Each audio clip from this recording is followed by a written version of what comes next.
Welcome to ANM News. This is Avijit Nandi Majumdar once again bringing you a very interesting topic. We're going to discuss certain things which relates to your health. I know the big question about it is whether, which part of your body. I'm talking about heart. Health is where your heart is. I have with me Dr Anjan Siotia. He's a sensational doctor, trust me. And of course, many have heard about him. Needs no introduction. Welcome to ANM News, Dr. Siotia. Thank you, sir. Thank you. Very first question that I want to ask you, what is reverberating, echoing in the minds of a lot of people? You have a pain in your chest, you have a heart attack, is that correct? Not necessarily. Most pain in the chest are not due to heart attack. But yes, heart attack is the most important, most significant, most dangerous cause for pain in the chest. So if you have pain in the chest, you must think about, this could be heart attack, and you should seek medical help and rule it out. That's the most sensible thing to do. Sensitive thing. Now, people are very panicky and scary about attacks and strokes and things like that. So if you can just elaborate on some finer points, finer disciplines, and how to and what they need to do and what they need not to. Okay. So first of all, as I said just now, every pain in the chest is not a heart attack, but it is the most important cause. So if you want to, first of all, prevent heart attack, you need to know what causes heart attack and then deal with those kind of risk factors individually. That's number one, which I'll tell you about. Second is, if you do have chest pain, how one can kind of guess whether it is heart attack or not, and then talk about what to do about it when you get these pains. So coming back to the prevention part of heart attack, so if you want to prevent heart attack, which is in my opinion the best way to deal with heart attack is to not have it, then you need to know what causes heart attack. So there are risk factors, and the risk factors are, number one, age.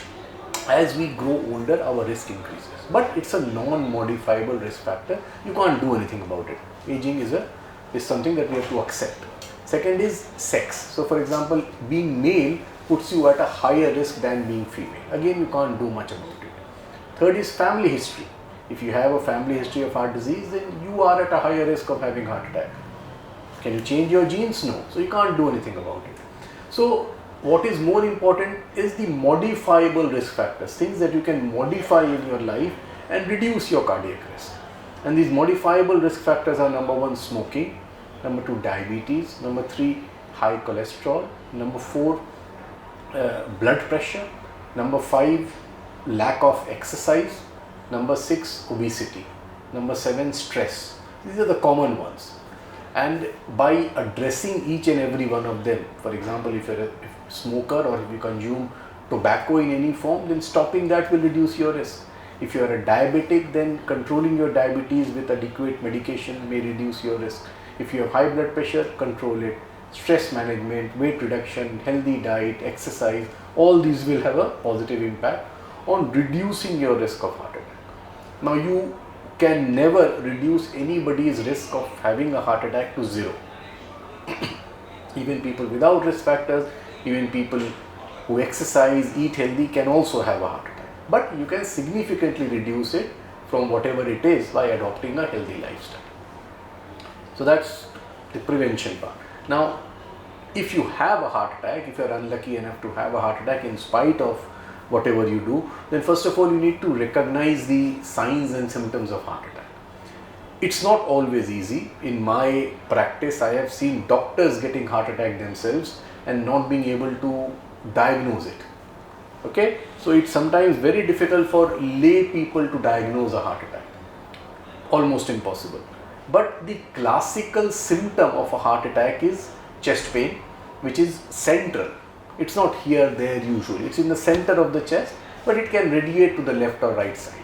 It can radiate down to the left arm or sometimes the right arm, to both shoulders, to the jaws, to the back sometimes. So this is what the pain is like. The pain is not a sharp pain. It's not like somebody stabbing a knife, but it's more like a heaviness. So they feel a compression. Some people will say an elephant sitting on the chest, or a belt being tightened around the chest. So that's how the pain feels like. Or a different kind of pain. Yeah. again, different people perceive it differently. I am telling you what is written in textbooks of cardiology, the constriction, heaviness. But interestingly, in India, a lot of people who have heart attack and come to us, they all say, oh, I have gas. Everybody thinks it is gas. In addition to the pain, people can get breathless, they can get sweating, they may feel sick and vomit. So these are the signs of, I would say, symptoms of very severe forms of heart attack. Milder forms of heart attack may not have all these symptoms and may have some vague chest pain or abdominal pain or gas, as some people say, and it still may be a heart attack. So what I am trying to say is, it's not always possible, or I would say most of the time it's not possible for anybody to say with surety that this is a cardiac pain, this is a heart attack pain. So what do? So the best way is to go to the nearest hospital that is equipped to deal with a heart attack. Go to the emergency, get an ECG done. And herein lies the problem in our country, because people are scared to go to hospital. They think that they go to hospital will keep them there, do hundreds of tests, unnecessary procedures, etc., etc. So they don't want to go to hospital. But the most sensible thing is to get an ECG immediately, and if required, a simple blood test called troponin. So these tests can at least rule out big heart attacks. Sometimes small heart attacks may be missed, but they can be dealt with later. They can be, diagnosed with other means. But a simple ECG at the time of pain is a very, very good test. So do people need to panic if they see a little variation in ECG? And there have been cases where patients feel very scared and all these things happen. I know what you are trying to say. I think patients get scared if doctors scare them. If, for example, somebody has minor changes in the ECG, those changes may have been present for years. So, the best thing is to compare that ECG with an old ECG if it is present. And if the changes are fixed, they have not changed over the years, then it's nothing to panic.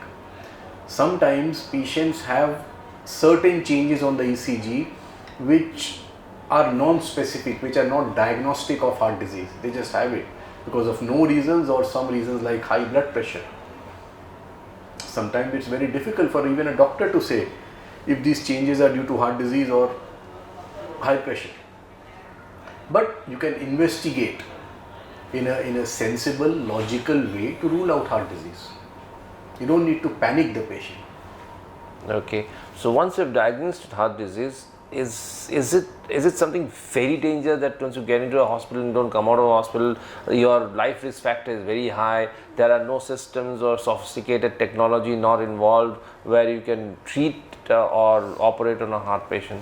So heart attack is dangerous, no doubt, and the risk of heart attack is that heart attack can cause what is called sudden death. It can kill people immediately without giving them time. Once patients come to a hospital, then their survival chances increase significantly. According to, I think, latest data, almost 95% of patients who arrive a hospital that is equipped to deal with heart attack, they will survive because they are given proper treatment. In our hospital, for example, we have a system in place where anybody who comes to our emergency with a heart attack, they will do an ECG immediately. Of course, you get a diagnosis, and as soon as a diagnosis is made, we have a kind of an alarm system. A message goes out in the hospital loudspeaker system which alerts everybody that there is a patient with a heart attack in emergency, and that patient is then given priority treatment, and we try to unblock their blocked artery within an hour of the patient coming to the hospital. So the admission people who admit the patient, do the paperwork, they come to the emergency. The barber who shaves the patient, the porters who transfers the patient to the cath lab, everybody comes to the emergency, expedite the process, so that otherwise in the past family would go to the admission desk and there will be a queue. Which you lose time. So first is you cut down on the time. Exactly. So time is muscle. In cardiology, we say time is muscle. Muscle means heart muscle. Heart attack causes heart muscle damage. So by delaying the opening of the artery, you are causing more muscle damage. the more muscle damage, the lower your chances of survival.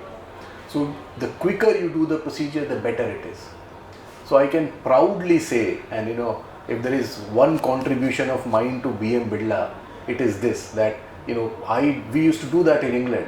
There was something called door to balloon time, and I tried to implement in BM Birla, and I think we are doing a pretty good job. Probably the only hospital in Calcutta which has this system, that patient come to the hospital and we have this system in place where the loudspeaker message goes out, code STEMI we call it, and then everybody rushes to the emergency and sorts out things very quickly. Otherwise, you would have in the past incidences where patient is ready, paperwork is done, and the porter is somewhere having his cup of tea. He doesn't know the situation. So this is where you cut down on your time. Yes. So Absolutely. Now when you hear the message, everybody who knows, who is a part of that team will be there.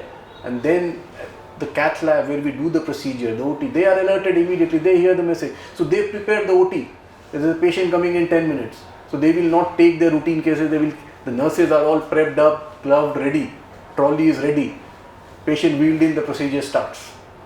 So far, once you have done an operation on a heart patient, what is the most complicated procedure that you have used which brought in a lot of satisfaction to you? You saved a patient's life. What was the most complicated procedure that you have used so far? So there are loads and loads of procedures, different procedures we have done.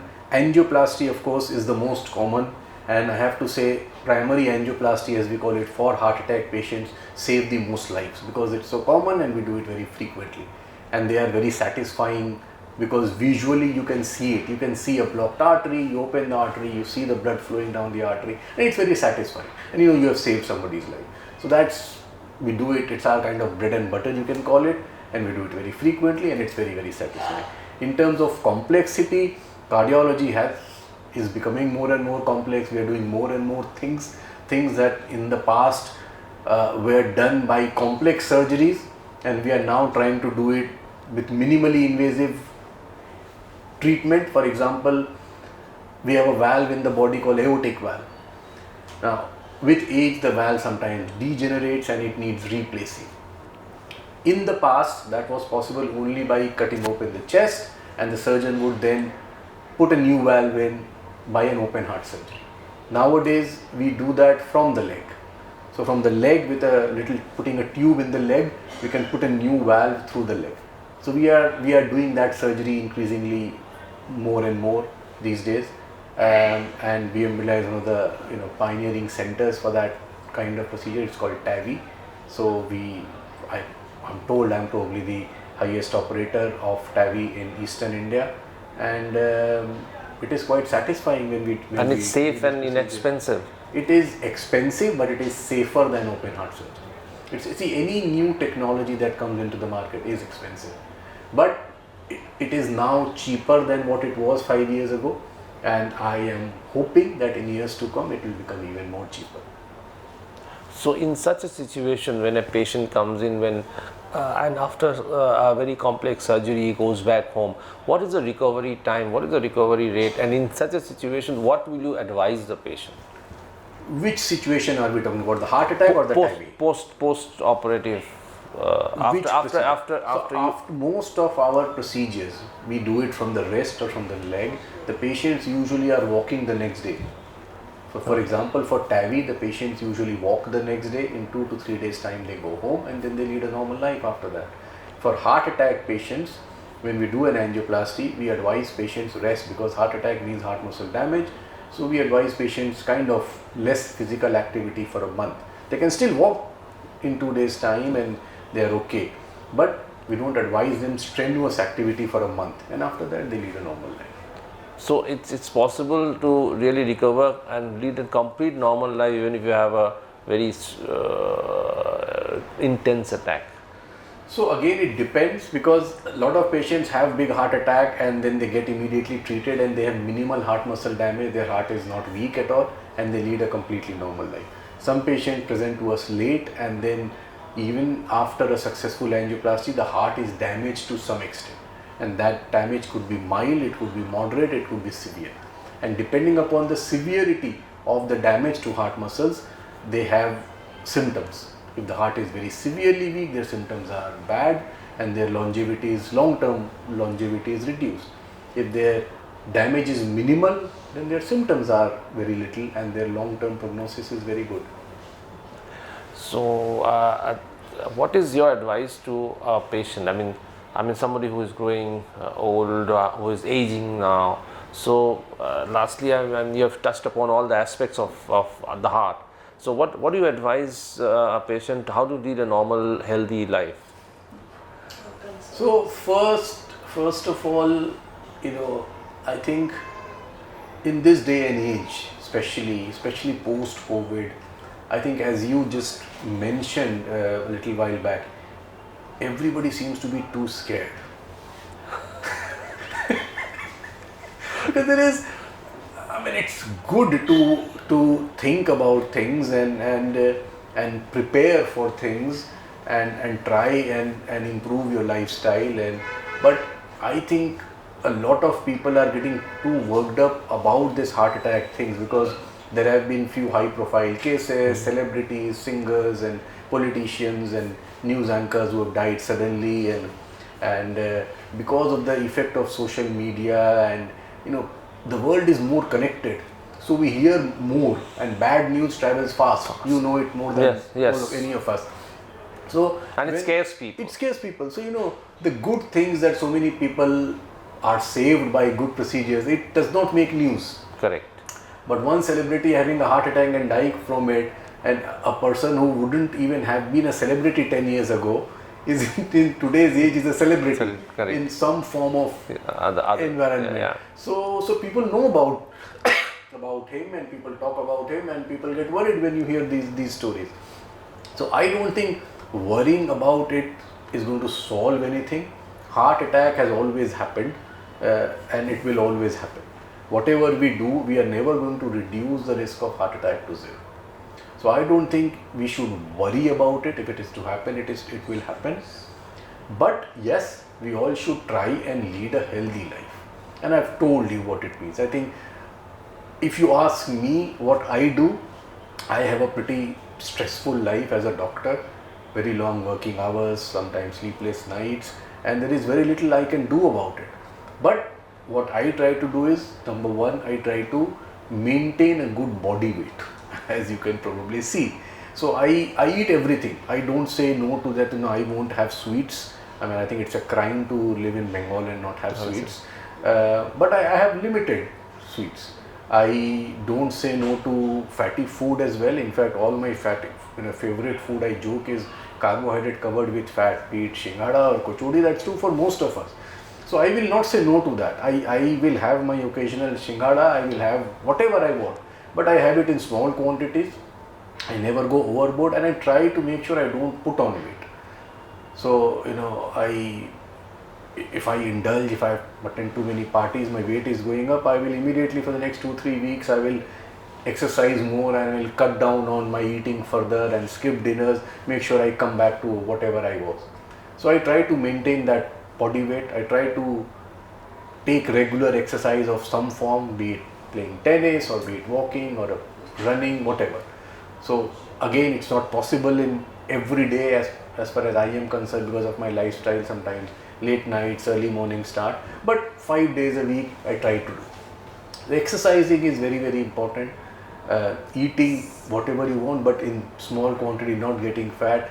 Stress management, again, I don't have any bright ideas to tell you what to do, but I think spending time in the evening with family and friends and doing something that you enjoy doing is very, very important. So do that. And then if you have additional risk factors, like if you have diabetes, control it, BP, control it, smoking, don't smoke, do all that. But basically you lead a healthy life and don't worry about heart attack. That's your mantra. Yes, worrying is not going to reduce your risk, is it? It's only going to increase it. Absolutely.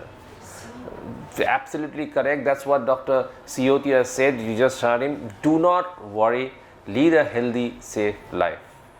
Thank you very much, Dr. Siotia, for talking to us and enlightening us on many aspects. Thank you very much for watching ANM News. Keep watching ANM News, and we'll come back with more such interviews in near future. Namaskar.